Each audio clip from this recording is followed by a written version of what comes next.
जी नमस्कार। नमस्कार जी। क्या नाम है जी आपका? मेरा नाम कुमारी भारती डांगे है। कहाँ से आए हैं आप? ग्राम टेमुरनी, तहसील आठने, जिला बैतूल, एमपी से। संत रामपाल जी महाराज से नाम दीक्षा कब लिया आपने? बंदी छोड़ सदगुरु रामपाल जी महाराज जी से नाम दीक्षा मैंने 15 नवंबर सन 2013 में ली।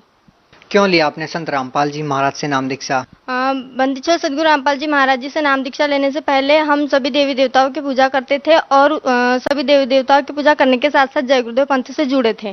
तो जय गुरुदेव पंथ से जुड़े थे तो एक दिन मतलब मेरी बुआ है, उनके घर से ज्ञान गंगा पुस्तक आई और उस ज्ञान गंगा पुस्तक को मेरे पापा जी ने पढ़ा और मेरे पापा जी से हमेशा सवाल करते रहते। जय गुरुदेव पंथ में जुड़ने के कारण हमको सिर्फ इतना ज्ञान था कि भाई जय गुरुदेव की यदि साधना उनके अनुसार हम साधना करते हैं तो सतलोक जाते हैं।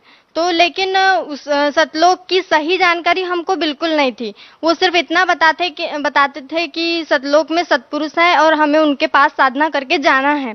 लेकिन ये कुछ पता नहीं था कि वहाँ पर यहाँ पर जैसी सृष्टि है वैसी वहाँ पर भी सृष्टि है और भगवान कैसा दिखता है, इस टाइप की कोई भी जानकारी वो नहीं देते थे। और मैं मेरे पापा जी से हमेशा पूछते रहती थी कि भगवान कैसे दिखते हैं और कैसे है। और जय गुरुदेव पंथ में जब जुड़े थे हम तो वहाँ बोलते थे कि सतपुरुष अनामी लोक में अनामी पुरुष के रूप में रहते हैं, अलग लोक में अलग पुरुष के रूप में। आप एक बात बताइए, जो भी बातें आप बता रहे हैं, सतलोक के बारे में आपको नहीं पता था, सतपुरुष के बारे में आपको नहीं पता था, अनामी लोक के बारे में आपको नहीं पता था, आपने इन सभी बातों का निर्णय कैसे लिया कि कौन सही है और कौन गलत? कहाँ से निर्णय लिया आपने?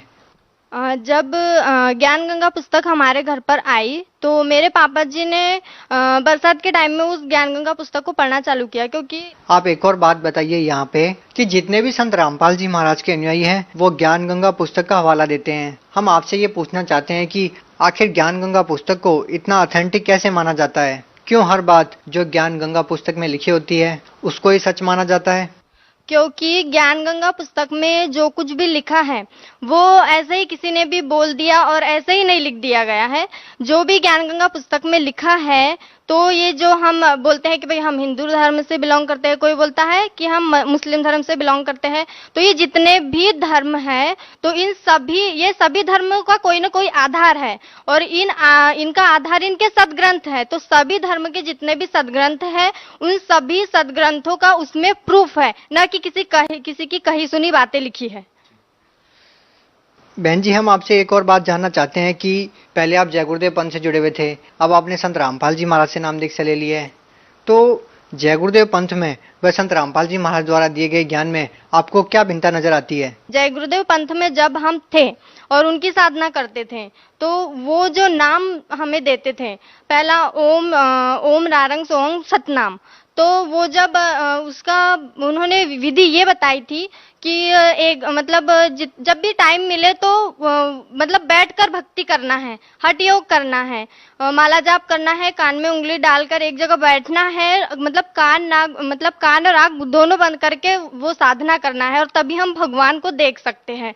तो क्या होता था कि जब मैं जय गुरुदेव की साधना करने लगी, मैं जब 7th क्लास में थी तब मैंने वहां से नामोपदेश लिया था और उसके बाद साधना करना स्टार्ट किया। तो मैं सिर्फ शाम में रात में 1 घंटा या 1.5 घंटा उस साधना को कर पाती थी और उसके बाद वो साधना करने के बाद में मुझे मतलब मेरा शरीर सुन्न हो जाता था, आधा सुन्न हो जाता था और मुझे घंटे और शंख की आवाज भी सुनाई देती थी। और एक बार मुझे बहुत ज्यादा तेज बुखार आ गया था और उसके बावजूद भी मैंने मतलब कथड़ी ओढ़कर रजाई ओढ़कर वो साधना की और उस दिन मुझे जय गुरुदेव के दर्शन हुए। तो जो भी जय गुरुदेव पंथ से जुड़े हैं उन सबसे मैं गुजारिश करूंगी कि कृपया जरा गौर फरमाइए और जरा ध्यान से सुनिए कि जय गुरुदेव पंथ में मैं जब जुड़ी थी तब मेरे साथ क्या हुआ और उस मतलब सही साधना की तरफ मैं कैसे खिंचाई। तो जब जय गुरुदेव के दर्शन हुए तो उसके बाद उस दिन के बाद में मैंने उस साधना का टाइम दुगना कर दिया। सुबह भी मैं 1-1.5 घंटा साधना करती थी और शाम को भी। और इस बात के यदि किसी को लगता है कि मैं झूठ बोल रही हूँ तो मैं बचपन KG1 से 10th तक मामा जी के घर पे पढ़ी। तो मामा जी का गांव मेरा ससुंदरा है जो डिस्ट्रिक्ट बैतूल में ही पड़ता है, तो कोई भी पूछ सकता है वहां जाकर।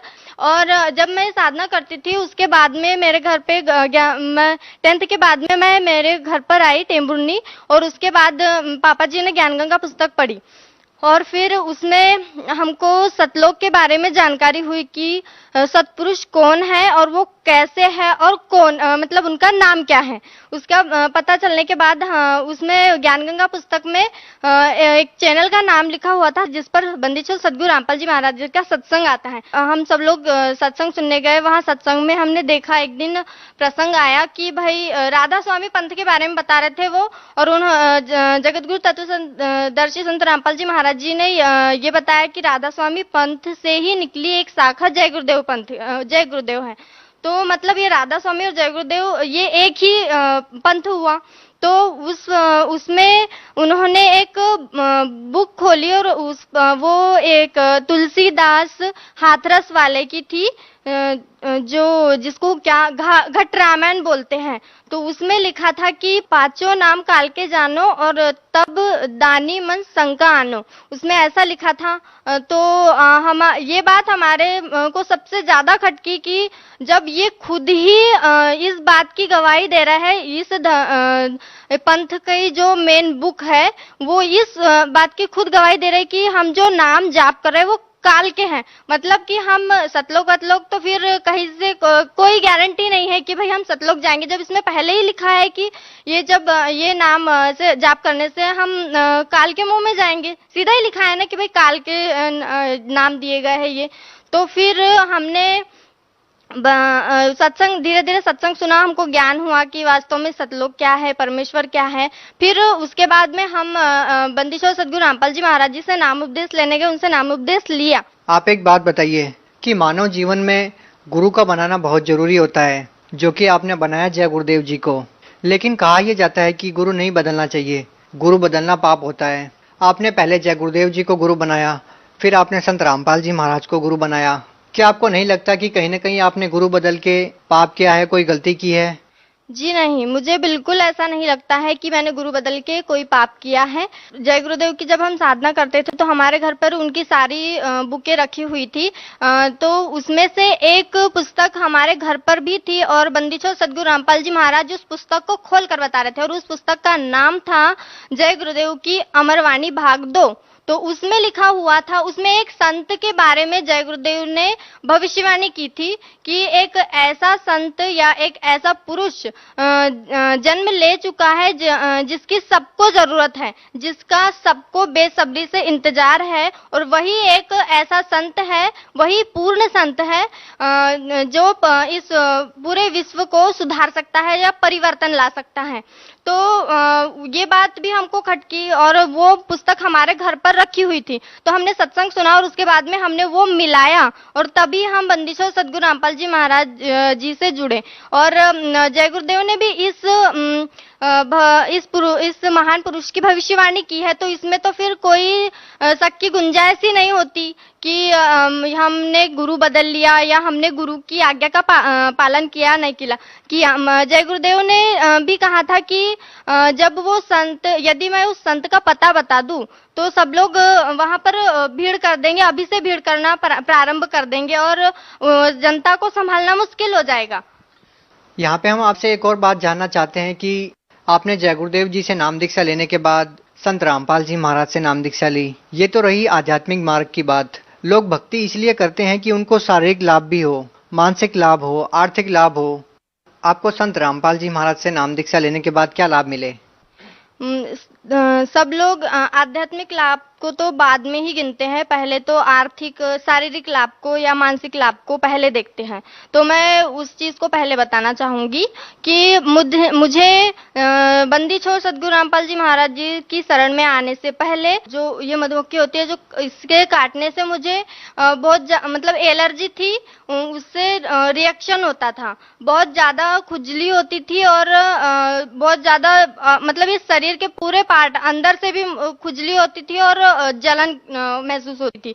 मैं एक जगह खड़ी भी नहीं रह सकती थी, इतनी प्रॉब्लम होती थी मेरे को। और जब मैं ससुंदरा में थी तब भी मुझे एक बार ततैया की मक्खी मतलब मधुमक्खी ने काटा था और तब भी मेरे साथ ऐसा ही हुआ था और मुझे डॉक्टर के पास मेरे नाना जी ने गोद में उठा के लेके गए थे और इस बात के वो भी गवाह हैं। अगर किसी को शक हो तो जाकर पूछ सकते हैं।